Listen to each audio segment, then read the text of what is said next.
Well, today is Halloween, and I know that some people, like my kids, think of costumes and candy on Halloween. But I think of girdling my avocado trees. So before I show you how I make the cuts, what is a girdle? Really quickly, this is a girdle. A girdle is just cutting into the outer part of a branch where you disrupt the flow of sap coming down from the upper parts of the branch. This is a fresh girdle that I just made, and here's a healed girdle from last year.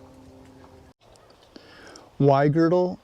Well, an avocado tree on its own sometimes will produce a very large crop one year and produce a very small crop the next year. People call that alternate bearing. This is a Hass tree. Hass trees do that.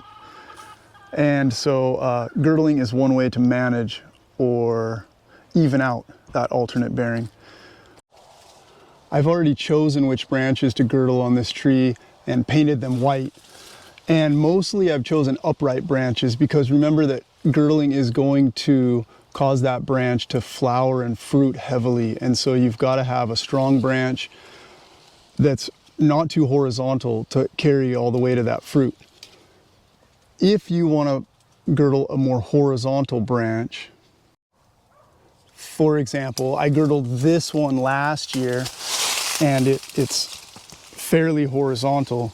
What you've got to be prepared to do is thin some of the fruit set so that the branch isn't too heavy and breaks or just lays itself onto the ground.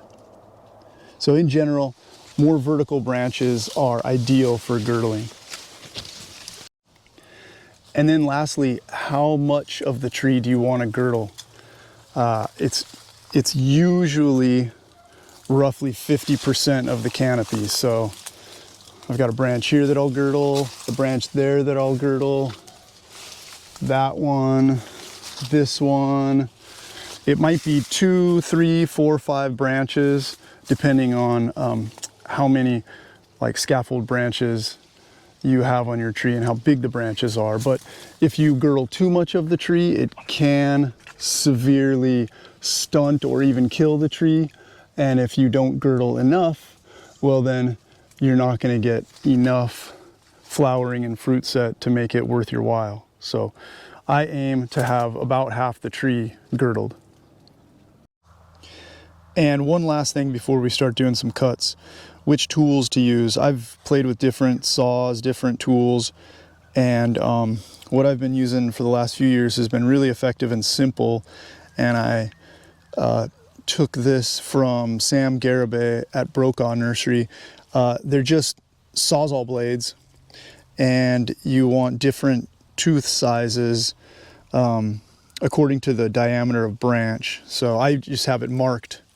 This is for a branch 3 to 12 inches in diameter, 2 to 3 inches, 1.5 up to 2 inches in diameter. And I'll show you what the toothbrush is for in a minute. Okay, so here's where I'm going to girdle. I painted it, and you'll notice that it's actually above a girdle from a couple years ago. This is a 2-year-old girdle. So I'm going to start right here, and I'm using my blade for the 3 to 12 inch diameter wood. Okay, so you want to draw it back until you feel the hardness of the wood underneath, and then you want to push forward to get the crumbs out. And you continue around.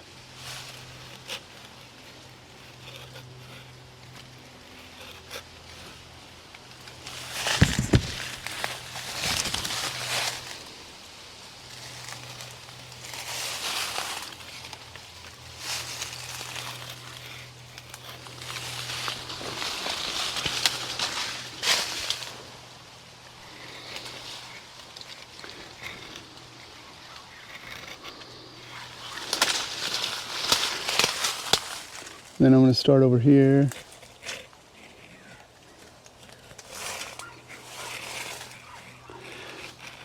you're trying to just be sensitive and feel the density, because the outside where the phloem is, where the sap is flowing, is a lot softer and the blade will cut through it really easily.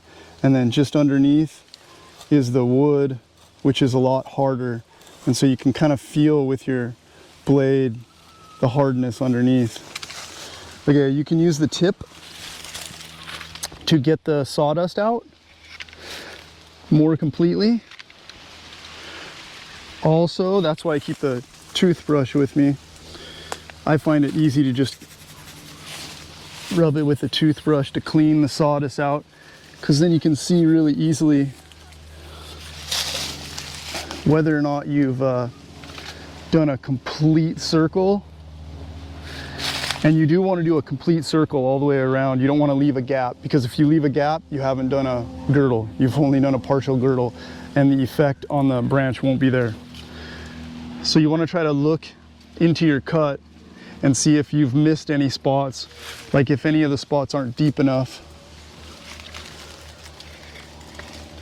to make sure you go all the way around.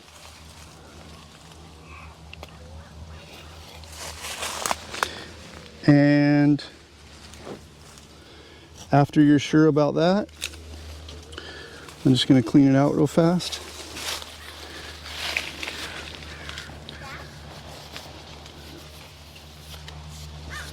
Then you're done. The other function of cleaning the girdle out is, if you leave that sawdust inside the cut, it forms a bridge for the branch to heal too quickly, and so you also won't get the effect of the girdle. So you've got to clear the cut out completely so that you totally interrupt the sap flow for long enough. Okay, so that one's done.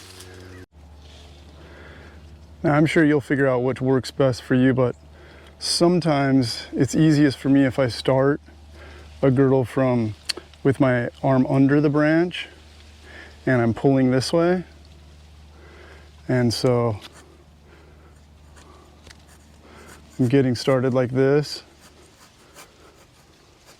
and then I'm wrapping around all the way around the bottom, and then I come back and I start on the top and wrap to match where I came up on the bottom there.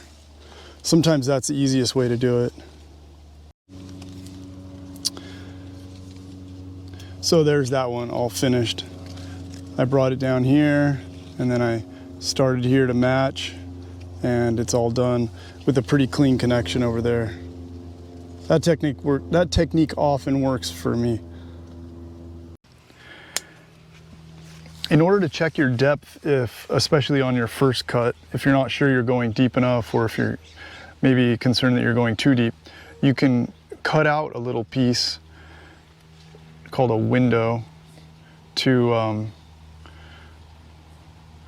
check the depth. So you just want to make 2 parallel lines, and actually I can already feel that I probably didn't go deep enough on this one. So you're going to make 2 parallel lines and then tee the top and tee the bottom, and then try to pop them out. And if they come out as a single piece, if they remain together, then you haven't gone deep enough. If they come out as 2 pieces, then you've gone deep enough, but you might have gone too deep. So I can tell that this is going to come out as a single piece. Do you see? So maybe you can even see that there's still some of that outer layer, that phloem, that I didn't cut into. So that's really just a partial girdle. Now if they came out as 2 pieces, sort of separated like that, but then you've got a deep saw mark in between them, then that means you went too deep, unnecessarily deep, and you compromise the structural integrity of the branch. So I'm gonna get my knife and cut this girdle a little bit deeper. Here's a window right here that's healed up. Actually, my son did this a couple years ago, made this cut, checked it with a window, and as you can see, it's healed up just fine. In the end, on a given tree, the goal is you want about half of it growing leaves and you want about half of it growing fruit. So here's this lamb tree. It's still got a little bit of mature fruit to harvest because this is Halloween and they're still hanging on there. And then it's got a certain amount of young crop growing from last year's girdles on the branches that were girdled last year. And then from the girdles that I just did, those branches will bloom this coming spring. From the branches that were not girdled, there should be no bloom this coming spring and a bunch of leaves growing